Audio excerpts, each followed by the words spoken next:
Our property sits at just under 12,000 feet above sea level, at the base of the Cordillera Blanca mountains in Peru, the highest tropical mountains and the second highest mountain range in the world, after the Himalayas. We have a very sunny, permanent spring-type climate here. These breathtaking Andean peaks are located right behind our property. Any number of 3-hour hikes will bring you to the base of peaks over 20,000 feet high. Our neighbors are all native herders and farmers. They speak Quechua, the native language of the Andes, as well as Spanish, although some of the elders only speak Quechua. And while you feel you're in the middle of nowhere, the city of Huaraz is just a 20-minute drive away. You can see the town from the property. Huaraz is a bustling, chaotic farm town basically, but with a population of 120,000 people, it has all the basic amenities we need, including decent basic medical care, a few good restaurants, and tons of parades. I came here initially in 1988 to do my grad studies in environmental sciences, and being a mountain lover, I really fell in love with the place, both the mountains and the culture and the people. I spent a year, returned to Canada, graduated, met Diana in 1992, and shortly after that was offered work with a consulting company that offered to move me to Ecuador. So I figured I'd better pop the question to Diana. And well, here we are, and it's been one heck of an adventure. We bought the property and moved here in 2003 because it's a healthy, enriching place to live. There are 2 adjacent parcels totaling 2.5 hectares. One is undeveloped and the other has all the buildings.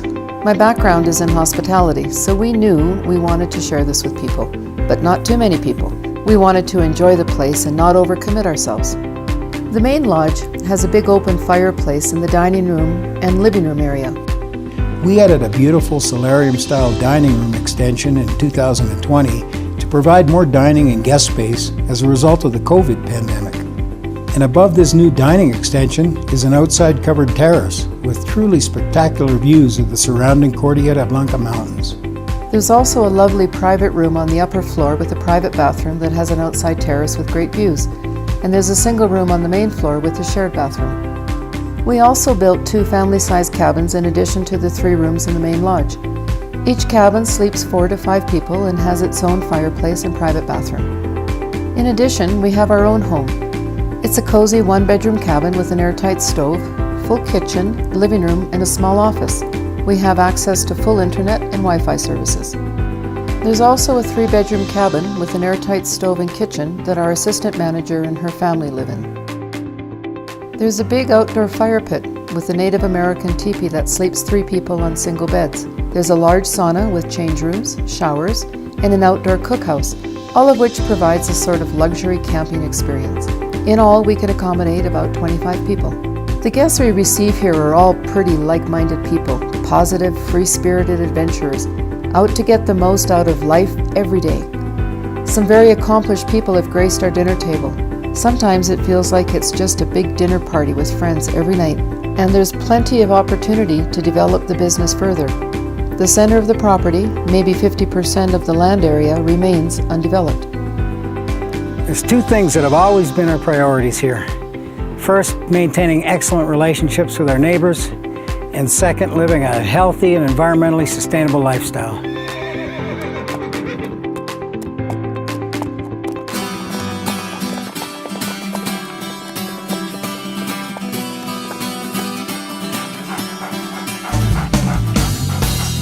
We use odorless composting toilets to minimize water use. All human manure is composted with the horse manure to produce fertilizer for our pasture.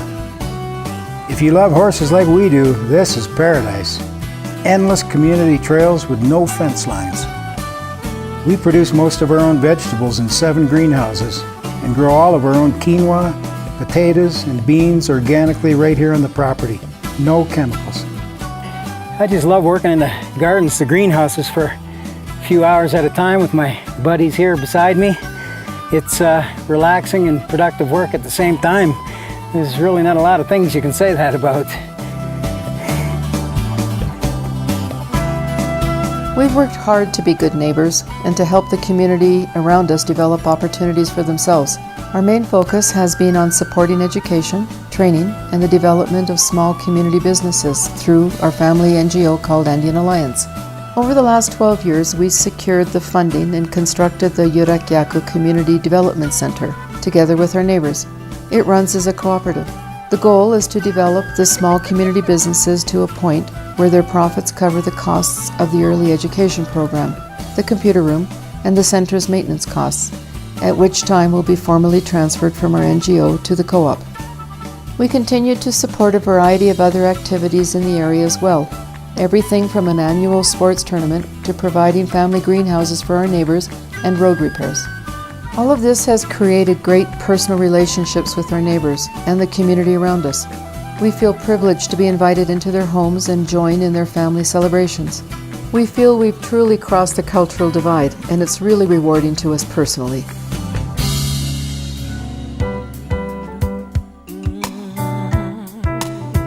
We have no desire to move back permanently to the busy, commercially based world of North America.